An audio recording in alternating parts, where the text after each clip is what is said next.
వాళ్ళు ఈ రోజున నీ జీవితంలో కూడా నా మొర ఎవరు వింటలేదండి, నన్ను ఎవరు పట్టించుకోవట్లేదని బాధపడుతున్నావేమో, దేవుడు నీ ప్రార్థన ఆలకిస్తాడు. అంత మాత్రం కాకుండా ఖైదులో ఉంచబడిన తన వారిని ఆయన తృణీకరించేవాడు కాదు.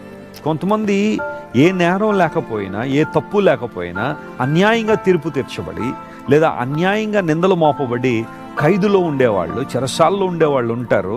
అలాంటి వారు లోపలుండి ఏడుస్తూ ఉంటారు, మా పరిస్థితి ఏంటి, మాకు విడుదల ఎవరు, మమ్మల్ని పట్టించుకున్నారు ఎవరు? బైబిల్ సెలవిస్తూ ఉంది, అలాంటి వారిని దేవుడు తృణీకరించుడట.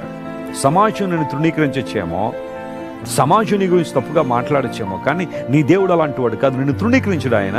God still loves you. దేవుడు ఇంకా నేను ప్రేమిస్తూనే ఉన్నాడు. కేవలం నేను భౌతిక సంబంధమైన చెరసాల గురించి మాట్లాడడంలా, కొన్నిసార్లు ప్రభువు కొరకు నువ్వు అనుభవించే శ్రమ, నిందలు, అవమానాలు, దేవుడు వాటిని చూస్తున్నాడు. తగిన సమయంలో నీకు జవాబునిస్తాడు, ఆశీర్వాదం